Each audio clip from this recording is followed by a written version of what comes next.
excited to hear what you have to teach us. And Lauren, I think you're going to need to quit sharing your screen here. And then Jill will be able to share hers.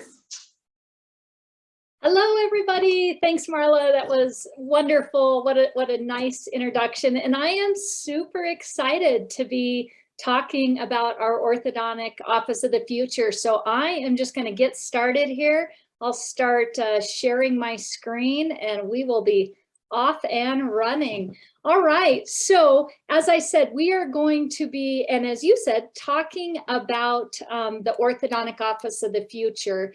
And one of the things that I think is so exciting about this is, just really taking a look at where our industry has come over all of the years. And as you said in my entry, I have been in this industry for 29 years now, which is really crazy and almost something I don't want to say because it doesn't take long to figure out how old I am. But what has been really fun about that is I have had an opportunity to see so many changes in our industry. And if any of you who know me or maybe don't know me, I actually started out as a sterilization assistant and, and did some lab work and then worked my way up through the office. So as we move through this presentation today, one of the really fun things is I have had an opportunity to see this evolution of our orthodontic practices and the roles within our practices. And so when we think about some of the traditional roles or core positions that all of us consultants talk about, I would venture to say that even in just the last 10 years, it would have almost been unheard of to think about outsourcing our employees or roles of our employees, even more so to think about possibly consolidation of employees in our practice versus adding more employees into our practice. But here we are, 2022, and we have had such incredible shifts that are happening right now. And I really just want to, kind of dive into what I'm seeing. And I think I have a really great perspective because I do work with so many startup doctors and just, get to really have my hands in all of the technology that's going on that all of these doctors of our future are really looking to implement into their practices. So what we're going to do is take a little walk down memory lane and talk about each of some of the core roles and the evolution of these roles over the years. And we all know about our treatment coordinators, but what some of you may not realize, especially if you're newer to our industry, is that the treatment coordinator role has not always been around. It has become, in my opinion, a very essential role for helping our doctors and our offices grow to be multi-million-dollar practices. But it has not been a role that's been around even in the last 29 years, it was there, but it wasn't as prevalent as what we see now. And in the last, 20 or so years, as we've seen kind of this evolution of the treatment coordinator, we've slowly started to see that more and more of our offices have moved away from our doctors presenting treatment and presenting treatment fees and a treatment coordinator handling all of these roles. And really, and this for many, many years has been I call it our 4-letter word, handling the sale or the sales aspect of our orthodontic practices. And that really is, whether we feel like it's a pinch or not, what is happening in our treatment coordinating roles. Our coordinators have really become the masters at handling the role of a patient liaison so that our doctors can focus on treatment and get in, talk about treatment, and then get right back out onto their clinic floor and continue to move the patients that they need to through the treatment process. We have really, over the years, moved away from a 3 or a 4-step treatment coordinating process. I mean, I can remember When I first started, there was 3 to 4 steps to a patient saying yes to treatment. But now we have the capacity in our offices to, see patients and to get their records and to get them started all in the same day if we chose to do that. So this has really allowed for more efficiency for our doctors, for our doctor time scheduling, and it's allowed our treatment coordinators to become, much more,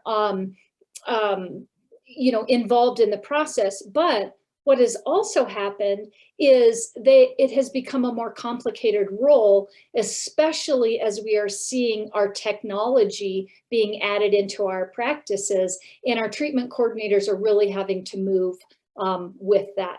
Another role that we are all familiar with is our communications coordinator. And this is a role that we have all in our offices really depended upon. In our front office, they are, have traditionally been our face and our voice of our practice. They're the first person to greet our patients and usually the last person to say goodbye to them. They're also, in history, been the first person to pick up the phones and, a lot of times to handle those conversations. But unfortunately, the duties that are going on behind the scene for our communications coordinators are really going way beyond the meet and the greet. And what I'm seeing is there are just more roles that are mounting onto our communications coordinator, especially as we have been moving away from paper charts and, and just dealing with the influx of patient communication across different platforms, as well as scheduling and follow-up duties. And so, I'm really seeing that, this traditional role is evolving, and we are really having to balance that great customer service for patients and still manage how do we do that with the technology that's changing in our offices. Then, of course, we have our really amazing clinical assistants. We could not do what we need to do without our clinical assistants. And I really like to call our clinical assistants, there are mini-me's of our practice doctors, right? They are your minute masters. They are going to do their absolute best to keep the clinic running and on time while working with the ever-changing modalities and our patient care needs. And I think, for most of you out there, you could look back and say, even in the last 5 years, you've introduced 1 or 2 or 3 new modalities into your practice. And so for many, many years, we have relied on our clinical assistants' clinical hand skills and treatment knowledge to help us with traditional fixed brackets and fixed appliances. But again, we've got this big shift happening, and we are seeing that this skill set, although it's important, is not just the only skill set that we need. We now need assistants that are have a propensity towards technical excellency, that can work with digital systems and have a real comfort with technology. And then, I like to, think about one of our other core roles as our financial coordinators. And they're the ones that, so many times, especially, in offices of the past, and maybe even some of the future, because I still see it when I go into offices, they could be our team members that are kind of locked away in that, little room in the back with, hardly any lights in the dark corner. And they're the ones that are tasked with being on the phone for hours with our insurance companies, tracking down delinquent patients, and ultimately tasked with keeping cash flow coming into the practice. And even this role is evolving, and we have moved away from, statements and pay-as-you-go systems. And, just knowing that probably most of you here on the seminar are working with OrthoFi or OrthoBanc are a testament to the changes that are happening with our financial coordinators. And then finally, I want to talk about the last core role that I've really seen evolve. And this is what I kind of like to call our elusive marketing coordinator. And this has truly been an evolving practice. Out of all of them, I think the one that has evolved the most in our practices over the years. Years ago, it used to work, and I was part of the industry 29 years ago, where, you know, a doctor could literally put their name in a phone book. If you remember that, you know, the Yellow Pages was the place to be. You could send some cookies out to a couple dentists in the area, and you didn't have to worry that they were doing orthodontics, because they weren't. And you could just sit back and wait for your phone to ring and just take patient hand over fist. But then it got a little bit trickier as the internet came along. And again, yes, I was a part of that. And now we had these platforms that we had to put posts out on. And, you know, patients were no longer wanting books delivered, you know, to their driveway, you know, and we're no longer physically looking for our names. And so, you know, our marketing coordinator had to continue to evolve, and we had to find out new ways to stay in front of our patients. But now, 2022, it's even a totally different ballgame. We have budgets, big budgets that we have to manage. We have, you know, up to 6 different marketing channels that we could be working on. We have websites to manage, and that doesn't even account for design elements that go into branded posts and ads. So, you know, as we look at where our marketing coordinators were to where they're going, what we are seeing is this evolution of the office of the future. And what we're going to be, you know, just kind of talking about here is what I like to, you know, say, and I really like this quote from Jay Samet's book, Disrupt You. And if you haven't read it, I would highly suggest you do. But I really believe that this is really applicable right now for what's going on in our industry.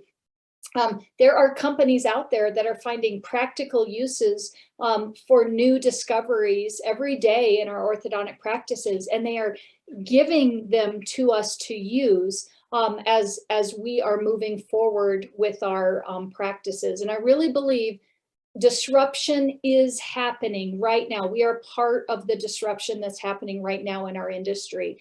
And, you know, as you look at the screen, this is just a small snippet of some of the companies that have been disrupting our industries and are starting to disrupt our industry in just the way that we are doing orthodontics right now and what's happening in our offices. So when we think about our office of the future, what we're going to do is I really want to take a look at how our employee roles first could be changing a bit.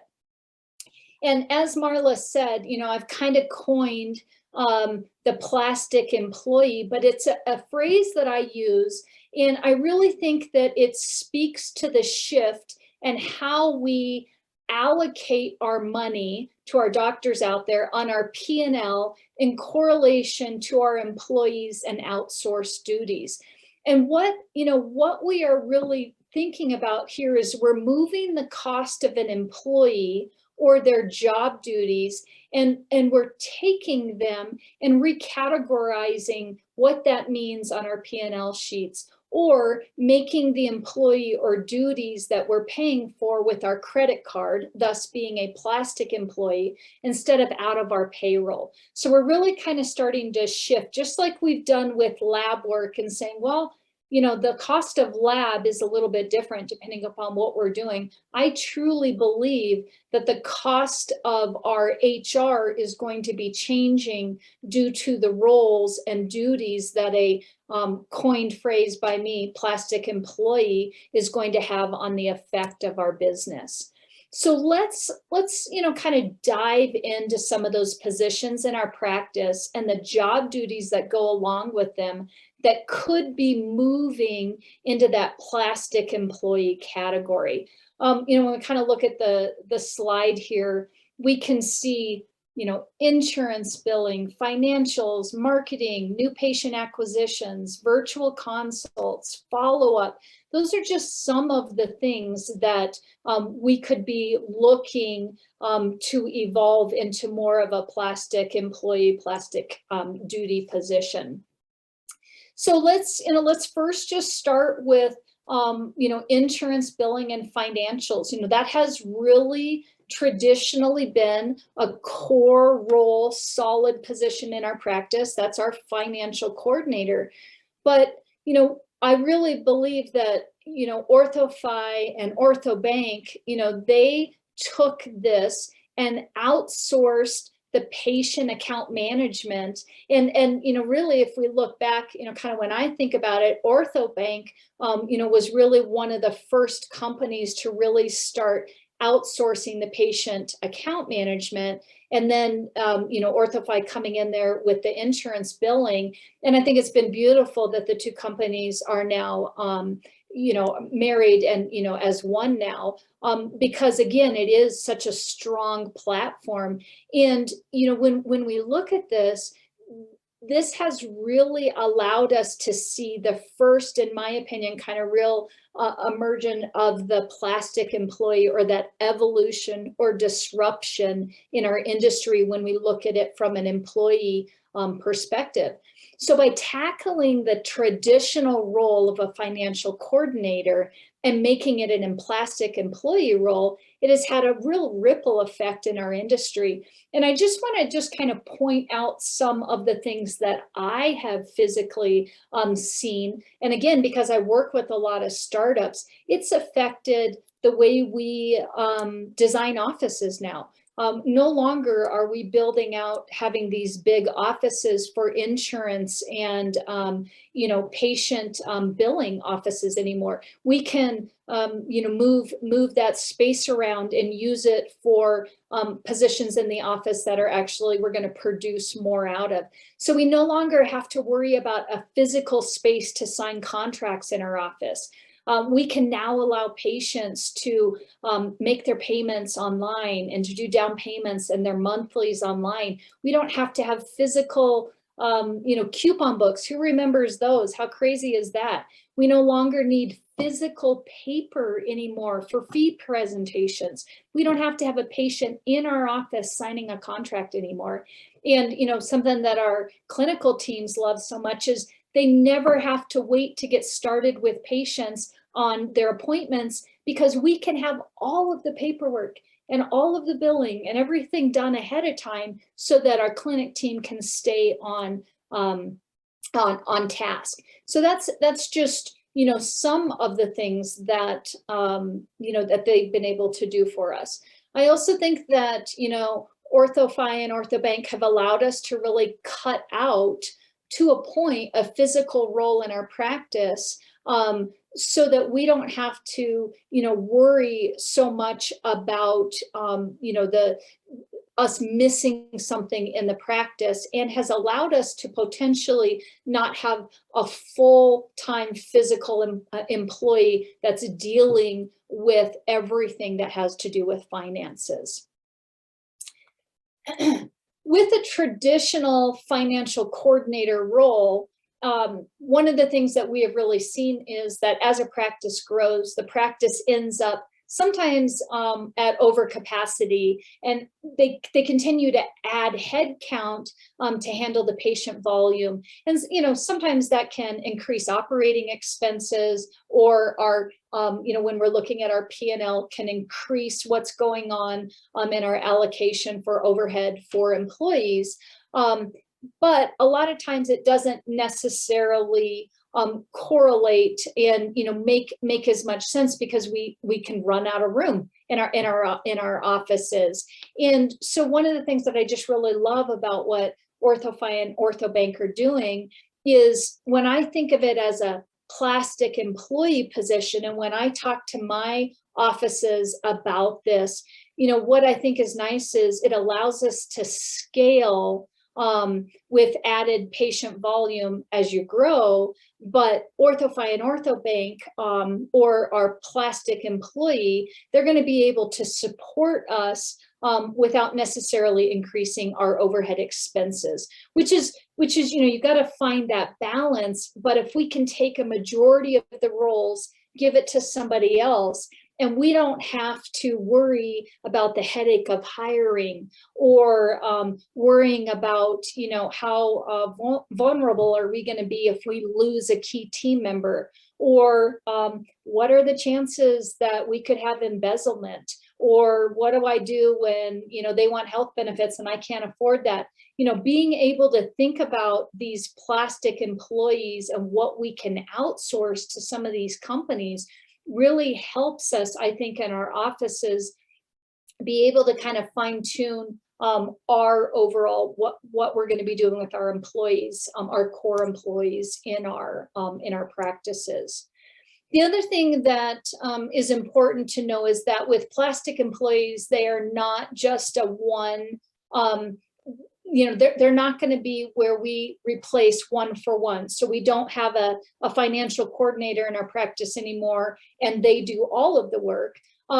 We still have to have somebody that has some oversight, and I'm going to talk about that just a little bit later in the presentation. But what it can do is cut down on the duties of a financial coordinator, and or be an additional duty for one other person in the office that is just monitoring what's going on with our outsourced plastic employee. So it really allows the practice to be able to focus on the new patient experience and growth while they take care of all of the tasks the plastic employee does surrounding, let's just say, patient payment plans and insurance verification and collecting down payments before the treatment starts. So, when we think about, these plastic employees, we really want to think about them as an investment into our practice. So now let's talk a little bit about the digital marketing coordinator. And, I really feel like I was talking about, this has been a real elusive position as we've gone along, but this is really another big disruptor that's happening in our industry. And the digital marketing coordinator is somebody that can now be a plastic employee. And, you look at, some of the companies here on the screen, and these are full service companies that are going to be able to really assist us in this digital marketing. So we can leave that traditional boots on the ground marketing, or what I like to, say, those three pillars of our dental community, our in-office marketing, and our surrounding, community, our 5-mile radius around our practice. We can still leave that in-house to a team member. But what we do when we think about this plastic employee and this marketing realm is we can fully outsource our digital marketing to a plastic employee. These companies are going to be able to handle, our needs. They're going to be able to understand our ad spend campaigns and give us analytics, which in my opinion is the most important thing that we need to be thinking about is, do we understand where our marketing dollars are going every month? And the beauty about outsourcing is that we can have professionals, not just move the team member to a different seat on the bus to do the role that we need because somebody just left, but we can have professionals helping us manage the way our patients are making their way into our office, and again, track it. And the last thing that I think is so important is they can truly capture and represent our brand and our voice with consistency.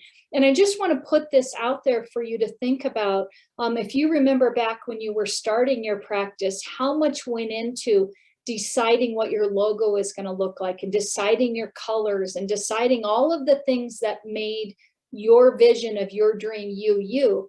And I feel like so many offices just kind of lose sight of that brand and your brand awareness when we get into the digital marketing realm, and what a patient sees on your website may be totally not represented in the other things that you're putting out there. So this could be a role that we are seeing as an outsourced role, where we're kind of breaking apart that marketing that has been in our office. As I think about, our treatment coordinators and our communications coordinators, I always say, if COVID has taught us anything in the last 2 years, it's that patients are more flexible than ever with how they want to communicate and be communicated with.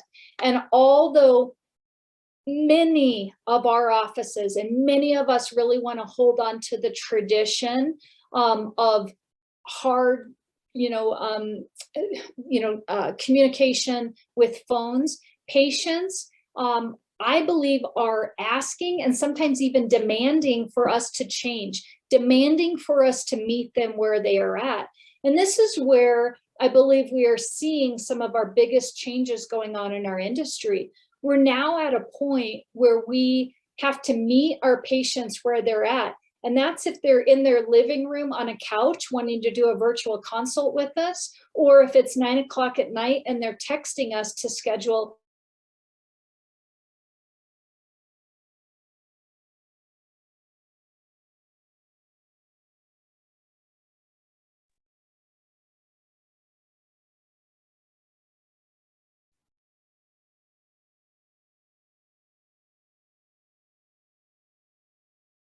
patients to communicate with us and get a hold of our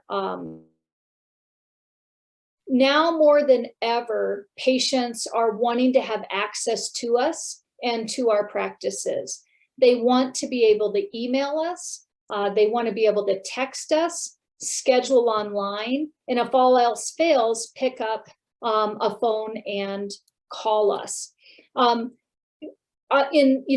As I look at this, I really feel like this has really perpetuated an urgency in our practices, but also with our teams, to really get that instant response and get our patients taken care of. And so I really feel like this has perpetuated that outsourcing of our what's happening in our treatment coordinating room, and in correlation sometimes with our communications coordinator.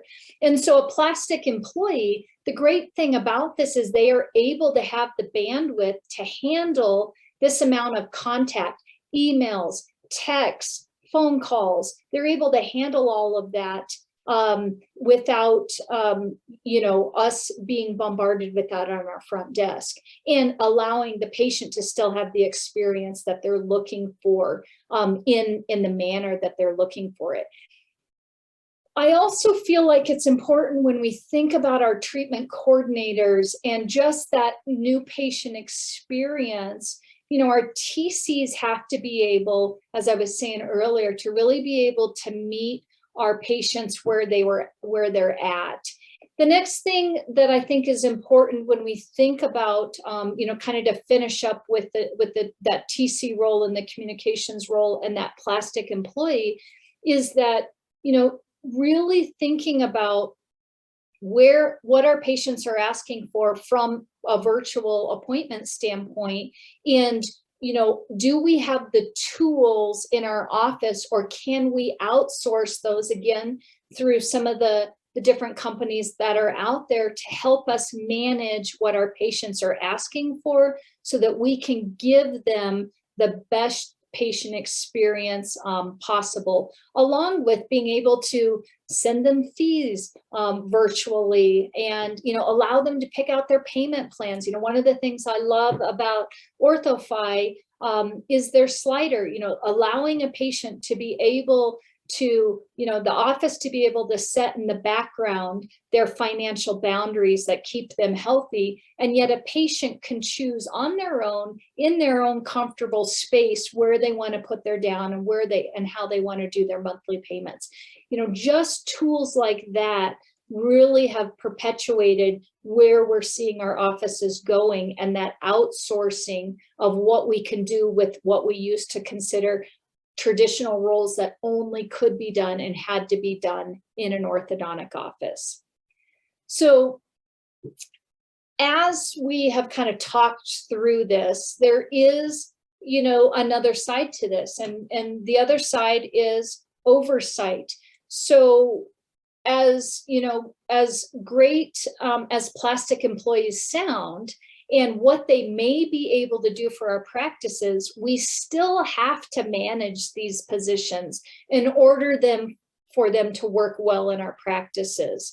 And, you know, I like to say, you know, it's like having a gym membership. If we, you know, just pay for it and never go to the gym, you know, we're just kind of throwing away our money. Kind of the same thing. If we have plastic employees, but we never look at what they're doing, or we never really take the time to set out what our expectations are of bringing that role into our practice or outsourcing that role out of our practice, we really are not setting ourselves up for success. So just like you write up job duties for internal employees, I really believe that you need to do this for your plastic employees or those duties that are going to be outsourced. This is going to really help you understand what your responsibility is as a doctor, an office manager, a core person in the office, and then what is their role within that partnership. And I think this is what's going to really help make your these relationships successful. So when we look at an example of a plastic employee, let's look at, you know, probably, you know, kind of thinking about it as a job description. So if I'm working with OrthoFi or OrthoBanc, I know that they're going to be responsible for verifying my new patient insurance in a timely manner. And maybe there's a, you know, a day amount that I know it's going to be done within. They're going to bill all of my insurance claims, and they're going to follow up. They're going to make sure that my patients are paying their payments, and if their credit cards expire, they're going to reach out to them. But that's not enough. We have to think about, okay, but what am I still responsible for? And if I am going to outsource, take money off of my P&L, and, you know, get rid of or, you know, change up job positions within my office, I still have to have somebody responsible for some of this. So what ownership am I going to take for that? So, you know, if we were working with OrthoFi or OrthoBanc, it's still somebody's responsibility in my practice to make sure that a contract gets put in, that I've approved the initial claim, and that the insurance code that we're going to be using is correct. We're going to make sure that we have verified the payment method, or that, you know, that we're just keeping an eye on the delinquencies, to make sure that us as a practice are comfortable with the follow-up that is happening with our plastic employee. So now let's talk about the risks versus rewards of outsourcing. Excuse me. We want to make sure that we keep a really firm grasp on the roles and the changes and components of this role over time, especially as our industry progresses with employee changes. So in my opinion, you still need to have SOPs in the office for outsourced roles, or standard operating procedures. So again, kind of like, you know, I explained it as writing up a job duty.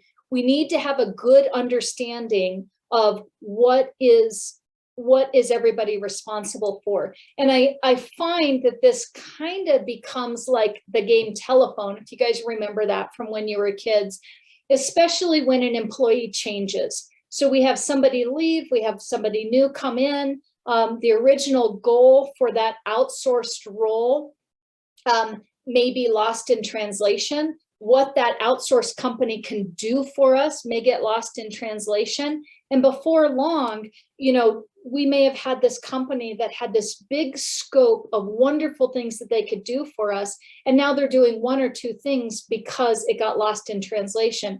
So having that manual or that operating protocol in place to be handed down between employees if things are changing, to know what outsourced roles we're monitoring, is really going to help us in the long run, and not have us as doctors or office managers or consultants looking going, I don't have any understanding why you're paying for this, because you aren't getting any of the benefits for what you're paying for.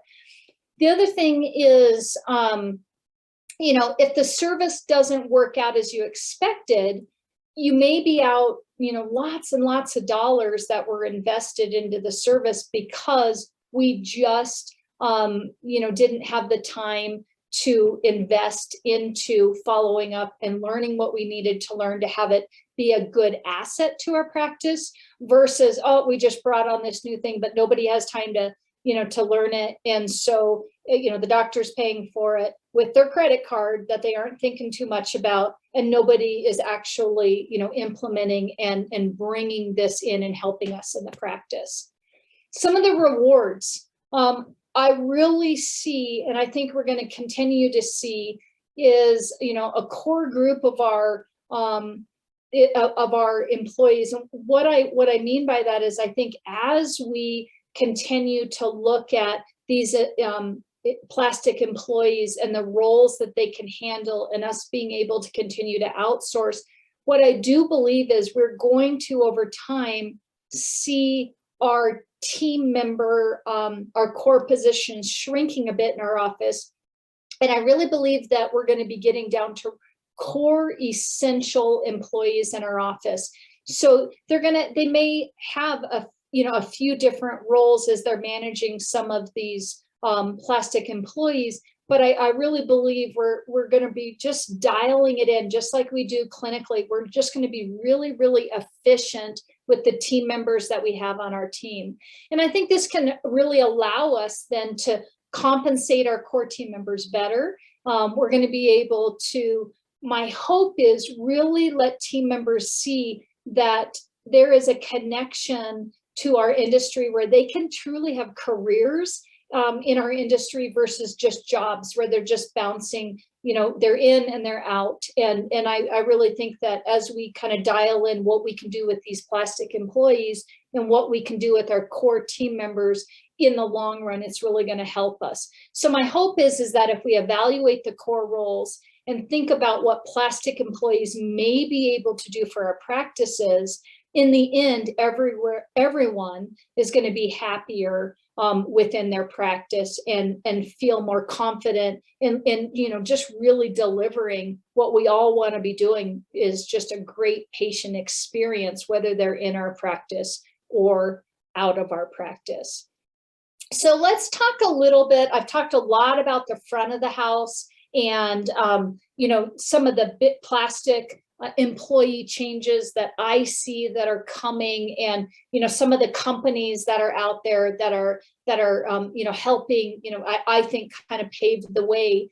But now let's talk a little bit about our back of the house and the technology that we are seeing changing. As most of you know, and I said this earlier, I primarily work with startup doctors and acquisitions.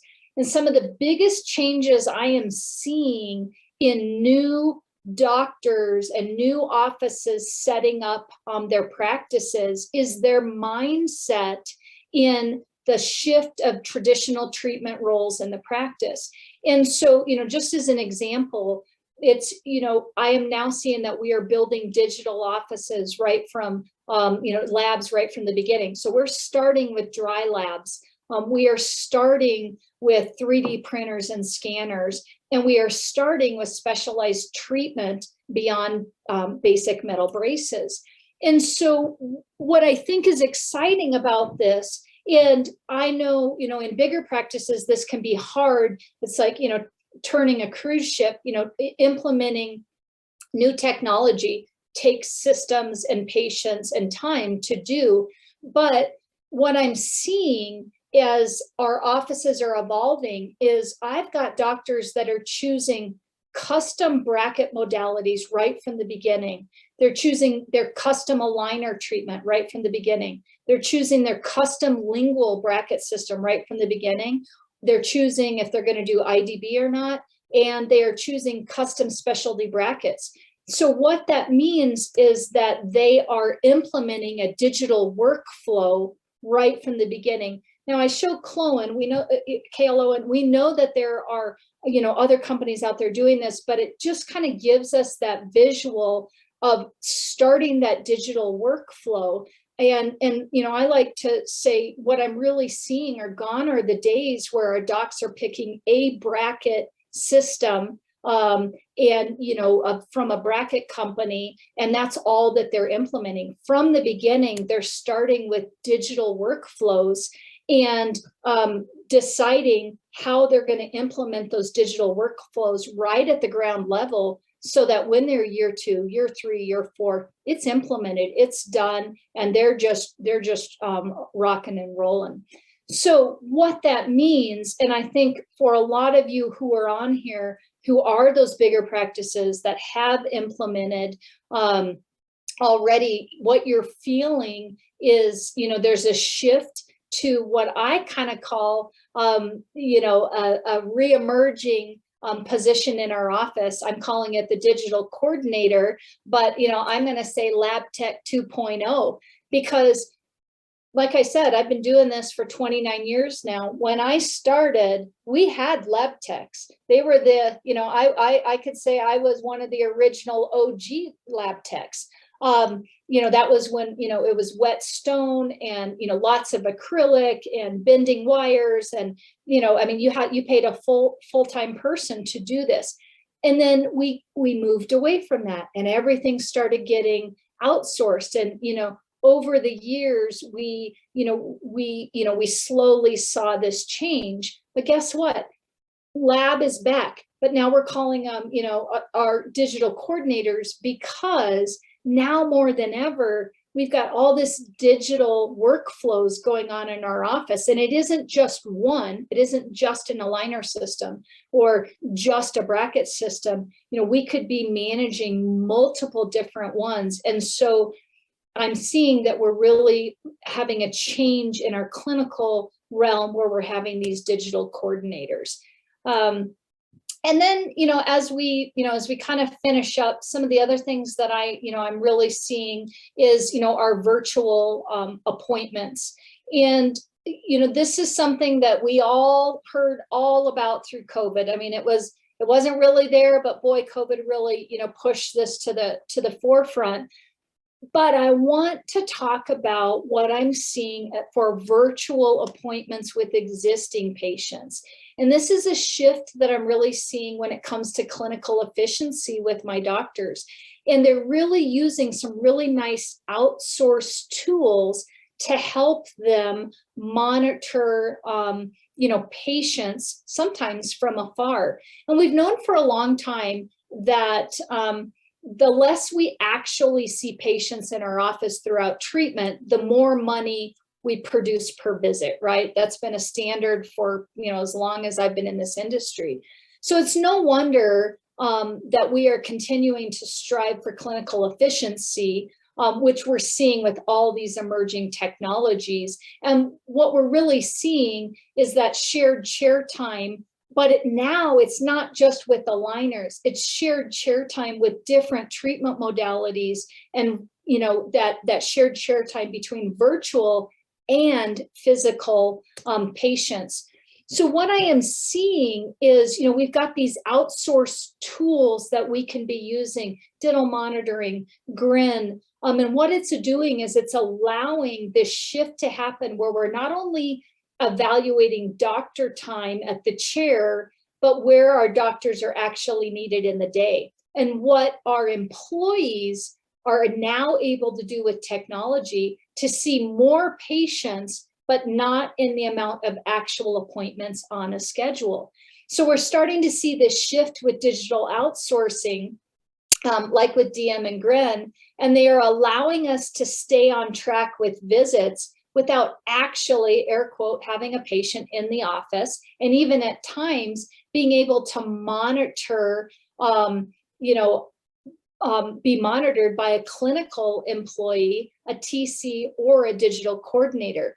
And I just think that this is super exciting to see where we're taking these. If you've worked with me, you'll hear me say, there are certain appointments that we don't produce off this. We make our money off of starts and new patient exams. If we have a full day and we don't have new patients or starts on our books, we just have a busy day. And that's not making us any more money.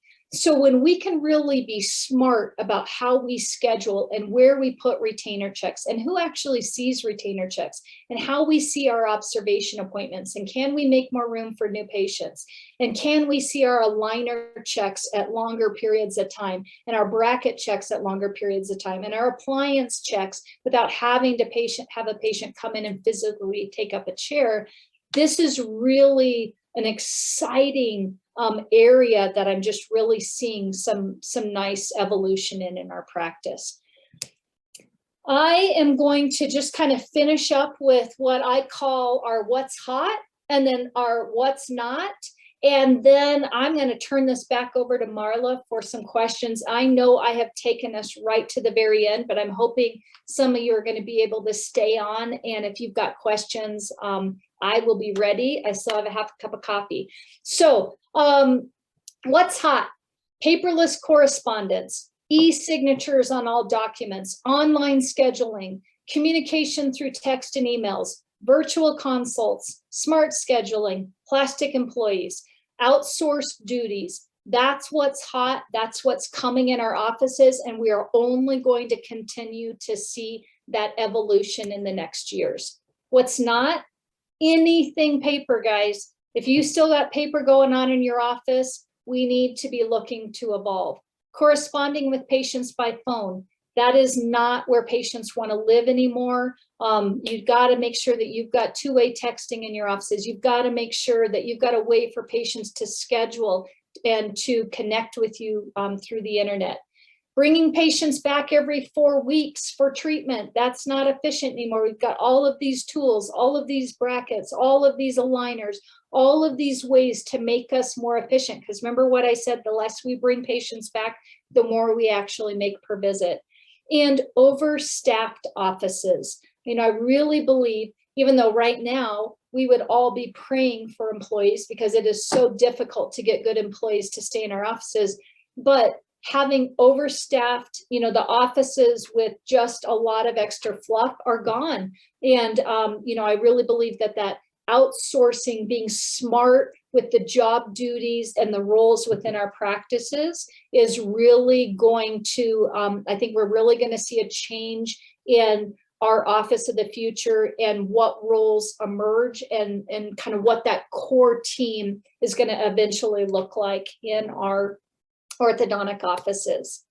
I just want to thank all of you for spending this last half hour with me. I know I speed talk a little bit sometimes, but I think you can hear my passion and my excitement for where our industry is going. And I would encourage any of you, if you want to reach out, if you want to ask me additional questions outside of this, please do that.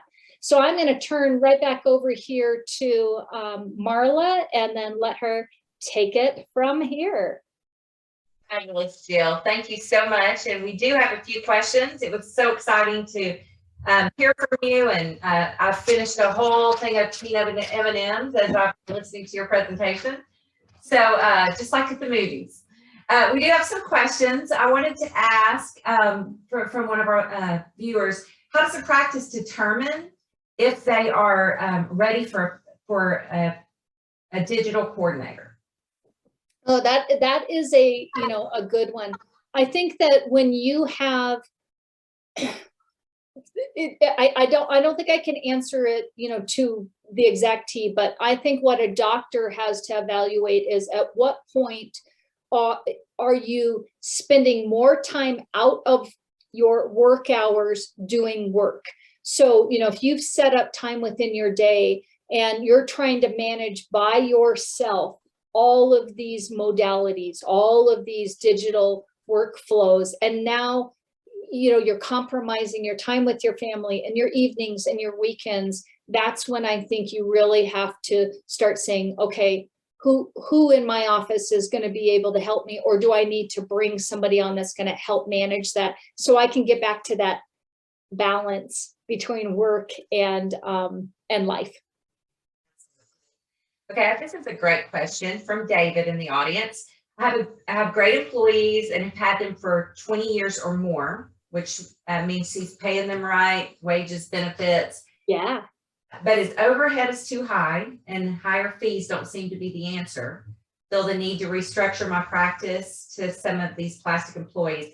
But how do we balance that with the valuable employees, and then, you know, take a financial coordinator and convert her to, say, a digital coordinator? How do you take those employees who are super valuable and then just, you know, put them in some roles that they can keep their team members but still outsource? Yeah, and this is, you know, I think that this is going to be a touchy-feely subject as this kind of goes along, but I'll use OrthoFi and OrthoBanc. Let's say we were going to start, you know, that evolution to our financial coordinator, where we're going to, you know, start outsourcing that. We still need that person in our office. We're still going to need them to kind of help maybe manage our existing patients, and maybe we slowly, you know, move into outsourcing that role. So I think that there could be a balance there. But also, if they've been working for you for 20 years, you know, there may be a timeline on how long they're actually going to continue to stay with you. So you may be only in your maybe specific, you know, situation, you may be also kind of hedging what's going to happen as employees start to decide, I think I'm ready. I love you, but I'm ready to be done, or I'm ready to cut back on hours, or I'm ready to work a little bit less. And I think that's where some of these plastic employees can allow us to evolve into maybe eventually we won't need that role completely anymore. Okay, we have a question from Mandy. How would you recommend encouraging patients to fill out health history and contracts digitally? We send those forms out via email, but then sometimes we don't get them back. And this is something, you know, that OrthoFi customers also deal with as well. You know, they're getting the forms that OrthoFi initiates, but then they're not filling them out. So do you have thoughts on how to get the patients more involved in that? Yeah, I think that, you know, that really comes down to some processes, you know, on what are we doing to help them, you know, get them filled out? Is there, you know, maybe ways in the intake process that we can help with that? Can we get it sent to them? Did you get it? Do you see it in your email? You know, what is our, you know, follow-up process to a text or an email to them, you know, because again, a lot of times calling them, they're not going to answer the phone. So do we have different ways of communicating with them to get them to do it? And, you know, here's the deal. If they end up in your office and they haven't done it, they should be able to sit there with an iPad or a little laptop and fill it out right there. You can still do the process of what we need to do, but we have to give them the tools to be smart, you know, for us and how to do that. That's a great point. I love that point. So another question, if a practice could only afford or was only going to start with one plastic employee, which role would you recommend outsourcing first? Again, probably on the size of the practice, that could change just a little bit. But I feel like the financial coordinating role is probably the most volatile to us, having consistency with money coming into the practice, and in my opinion is the hardest role to train. So if it were a practice that we just have a lot of turnover, or just, you know, really are concerned, I think I would probably do my financials first. If it's a smaller practice where maybe it's a doctor that can't, you know, isn't able to be in the office all the time, or can't staff to have the phones answered and all of that, I might outsource maybe more of that communication coordinator's role, because that one employee that is there on the days that they're there can still manage the financials. So I think some of it kind of has to do with the size of the practice. Okay. Now we are past our 7:30 time, but we do have some more questions. And so To the audience, we would love for you to stick around. I think we're going to be about 10 minutes over, and we'd love for you to stick around. If you do have to jump off, I think that we're going to be sharing a recording of this, but you may think of other questions. So stay with us as long as you can. Jill, what do you suggest to help get team members on board with new digital advancements? So this is Sarah took over a practice. It's extremely traditional. It's been difficult to get them on board with the exciting new options. Yeah, ask me that first part. I just missed that. I didn't hear that first part. What do you suggest to help get the team members on board with the digital advancement? That, that's a struggle that we all run into, but my suggestion would be, if you can start with one system at a time, and just kind of help them understand the benefit of what it's going to do for them, and then just make sure that there's a plan. So it isn't like we're doing this and figure it out. You've got to be part of the solution. Give them the tools, give them the opportunity to sit in the webinars and learn or whatnot for whatever new digital process you're going to be bringing in. Because I really believe that if they get on board and they see that change can be good, nobody necessarily likes change, but if they see that, they will definitely, move forward along with you. So what about, is there anything that you see as critical that the practice really needs to keep in-house? Are there any things that are kind of off limits for outsourcing? I think there are components that we just have to have our key. We'll never have a completely digital office, right? And in the sense of, we still have to have core people. So I do believe that a treatment coordinator, if we're going to continue to have physical exams in the office, we need a treatment coordinator in the office. Now, I know, and I've talked to them, there are docs that are completely outsourcing their treatment coordinator and it's completely virtual. But if we are still going to hold that role in our office, I think we still need that physical TC. I think every patient still wants a warm body and a nice person to say hi and greet them and meet them and talk to them about their kids. So I think we still are going to need at least one core front office greeter, core employee in our office. And then I think in our clinical, even though our technical roles may be changing a little bit with our clinical team, we still need extra hands for our doctors, right? We still need people to talk and make relationships with our patients, because our doctor can't be in every place at once. Okay. We do have a question here. I'm curious to know the difference between OrthoBanc and OrthoFi. So if you don't mind, I'll just take that. I would love that. Yes. Okay. I'm actually just going to show a slide here real quickly. We get this question a lot, and this is a slide that we put together kind of in the beginning to show the difference. And it just breaks out our products individually. So the OrthoBanc products include Breeze payments. So if you think about a point of sale, a swipe terminal in your practice, that's our Breeze solution, and that is one of the OrthoBanc solutions. We also have AcceptText Pro, which is that patient acquisition piece that you mentioned. So if a practice is looking to outsource, getting the contract signed remotely, AcceptText Pro is a good option for that. We have a version of that coming out later this year that's just new and improved, and will include some insurance options as well. And then we also have OrthoBanc account management. And so that's that piece where it's the patient payment management. And so all three of these are OrthoBanc products that we were offering individually and still do offer individually.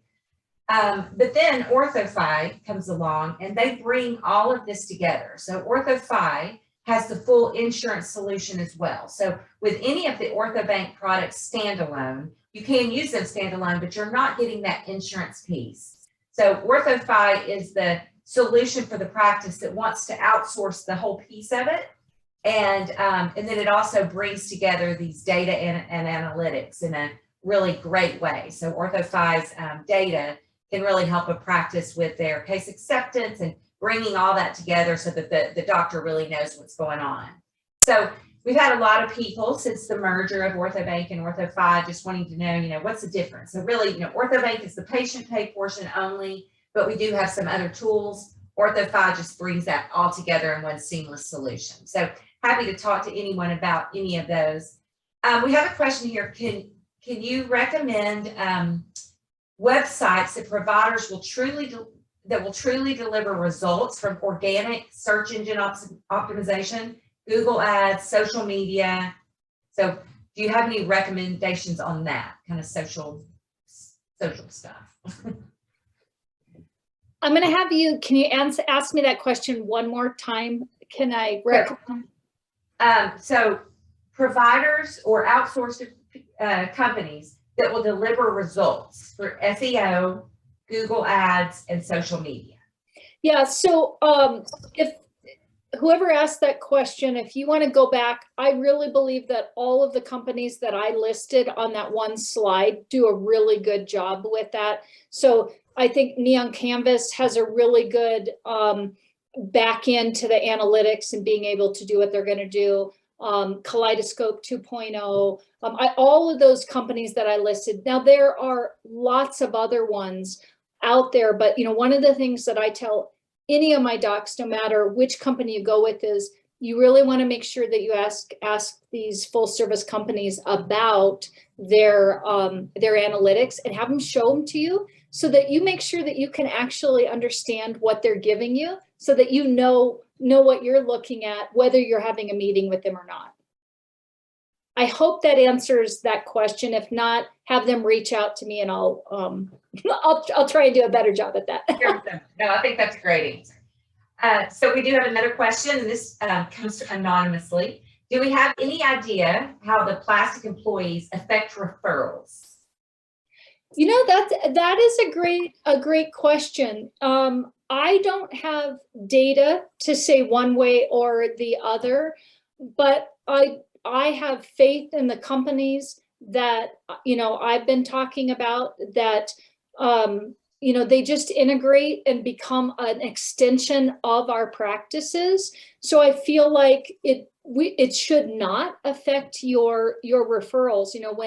When you've got somebody that a patient can call and they can get answers about their account, or they can change their credit card really easily, or they can just all of those different things. They can call in on a new patient and get the phone answered as if it were somebody in a practice's office. I think on those components, I just can't see how that's going to affect us negatively. And the nice thing is, the systems are in place to have consistency, where with employees and potential changeover, there is always a start and stop of consistency. And I think that is really the key, is we have over time long-term consistency, where with employees, we don't have that. The standards may not be in place as long, if that makes sense. Yeah, Jill, you mentioned how important it is that the practice still knows the job description and knows the pieces of that they have to monitor. I know that with OrthoFi, we're working on a program right now called the OrthoFi Manager, and just helping practices to know, these are your pieces in managing this, and these are ours. So, so that's super important. So that's the end of our questions. I am going to, before we go, I want to share my screen one more time. And just mention to you guys that we would love for you to follow us on Facebook, OrthoFi, OrthoBanc, and then Jill Allen and Associates. We will be announcing some prizes tomorrow. So the attendees who've been here will put on a few prizes tomorrow. And then also both OrthoFi and OrthoBanc are offering a $50 Amazon gift card for anybody who has a demo during the month of February. So, we would love to just talk to you a little bit about the solutions and which ones might be a fit for your practice. So reach out to us. And again, Jill, this has been fabulous. We're getting, lots of great comments, and thanks for spending your evening with us. We enjoyed it. I enjoyed my M&Ms while I was listening to you. Look forward to seeing you live and in person at an event soon. And thank you to everyone who joined us tonight. We appreciate it. Yeah, thank you. Bye-bye.